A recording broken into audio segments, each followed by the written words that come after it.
I'm Denise Chaffin, and I am your host for Talking TA, and we are at Transform 2025.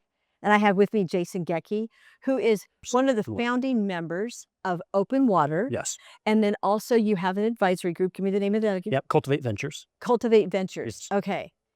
And so thank you very much, Jason, for Thanks for joining having me. Yes. Absolutely. So welcome to Transform, and tell me what you want to learn or take away from the event Yes. that will impact your work. Yep. I'm a technology executive by background. I didn't expect myself to be at an HR conference, but throughout my career, early on, I had my startup. Culture would be implicit based on myself, the founder, things like this. But then I learned to scale that. Culture needs to take a fundamental bedrock principle of what you do when you start organizing and leading large teams. And I've already come across several people here that are focused in that space. So I'm going to be meeting with a group that's a group of clinical psychologists that are going in and helping how you should build your teams for high performance, cohesiveness. We really focus on that culture. So I think there's a lot to learn here about that. You're absolutely correct. Yeah. I'm a kindred spirit when it comes to focusing on culture when building teams. I love that. It's interesting too, because we talk a lot, and one of the questions I have here is on AI. Yeah. And as AI continues to evolve, we're seeing a lot of advanced systems, Yes. right, that are making decisions and taking actions. Agentic AI is what I'm referring to. Yes. So now how do you see, especially coming into this kind of new, how do you see HR and talent acquisition teams adopting these technologies to further integrate AI into the workplace? Yes. So I was actually on a panel earlier this morning on this subject, and I think one of the things is making it approachable. I mentioned this morning, I'm not a fan of the term prompt engineering because it makes it unapproachable for people. You think of software engineering, highly technical things like that. It's more prompt crafting. If you're good at writing, good at speaking, you're good at prompting, right? And it's making that more accessible. And then within the organizations, making it a part of everybody's daily lives and creating a culture that says, hey, AI is an imperative. Like when somebody came to your factory and said, do you want to electrify it? You do it. AI is that fundamental, that much of a shift. And trying to create a culture that says, hey, embrace it both in your personal life, your professional life, with your teams, with your company, and creating that kind of environment and giving those tools and that support will be critical. It's not a nice to have. I believe it's an imperative to do that. You're correct. Right. Yes, agreed. In what ways can we refine our hiring processes then to create a positive and meaningful candidate experience for all applicants, not just those we hire? Yeah, I think initially AI's made it a lot worse. Because with the ATS systems, trying to get yourself through that, it becomes a game of how good can I use AI to get past your AI and things like that. And it's not creating that engagement that really makes somebody feel valued in the process. And all you get is a rejection letter or something like that, and you don't know why.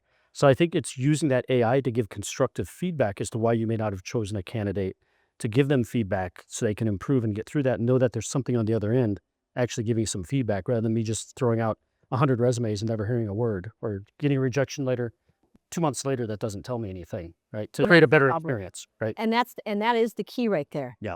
Is to create the rejection letters that are going to give some details. Exactly. And not just, we've moved on. Yeah. And I've been a startup founder, and the VCs that I appreciated the most were the ones that said no, but told me why, rather than the ones that just give you a grin and you're never going to hear from them again, but you get no feedback. So it's no different from a candidate perspective, wanting that feedback at least.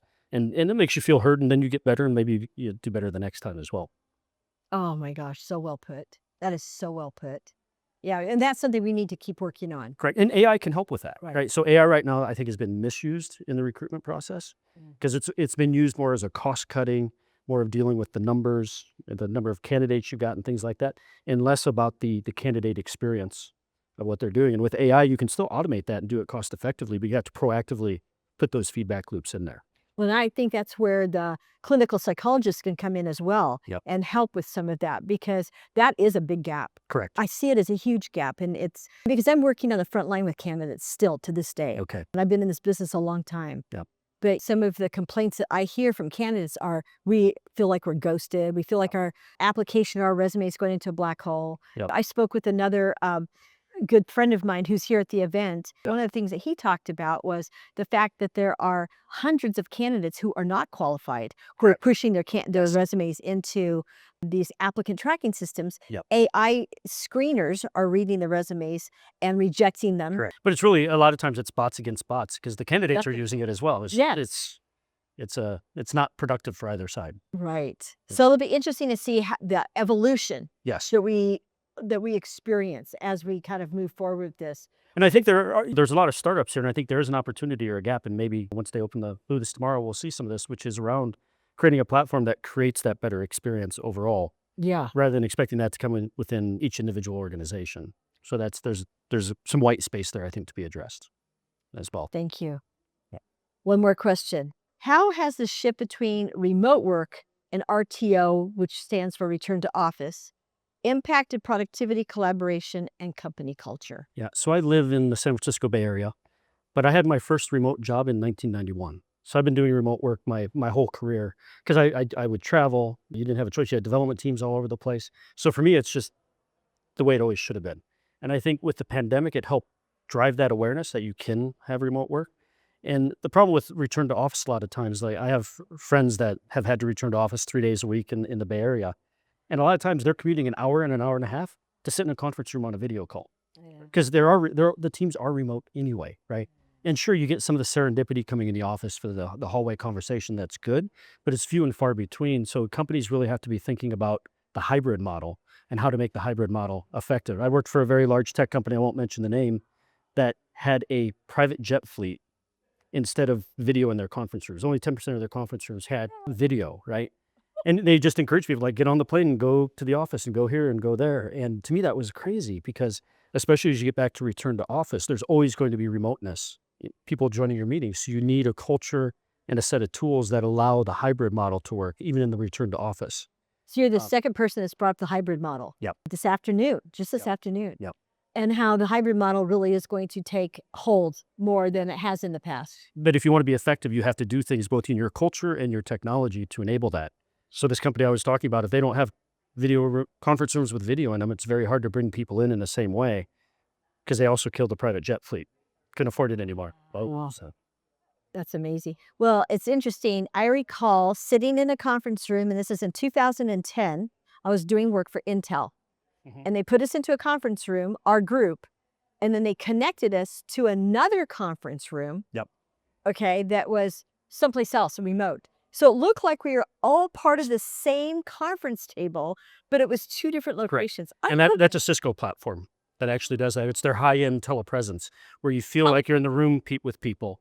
Yeah. And things like that. And it makes a big difference, right? It made a huge difference. Yeah.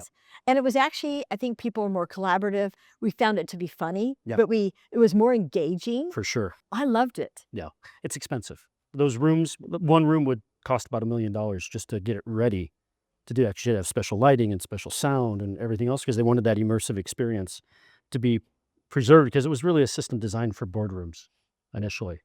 To be the real high-end side of things. But it's come down now, and you can get those same experiences at much better price points and much broader, so it's been democratized. Well, and I think too, I mean, you talk about the whole airplane thing and people being trained. Yes. You know, we keep talking about training new employees, people who are new to career, Yes. right? And the wisdom of the people who are later career, Correct. training the newer career people. Correct. But even still, you can do it in person, but having that type of a setup Yes. really kind of bridges that gap. And I think that's where hybrid comes in there as well, because you can have a training platform with AI, but you always want the steps of human in the loop, which is the IA term of like a human gets involved, because you may get someone early in career to a certain training point, but now you need someone that can actually come in and share experience and things like that outside of that, and setting up your AI to actually be able to identify that step and get the people involved.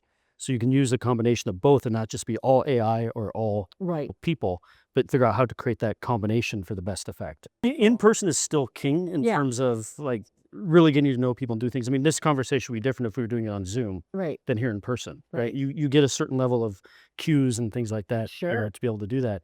And I think from that perspective, again, AI can help facilitate that, but also create radical customization or personalization.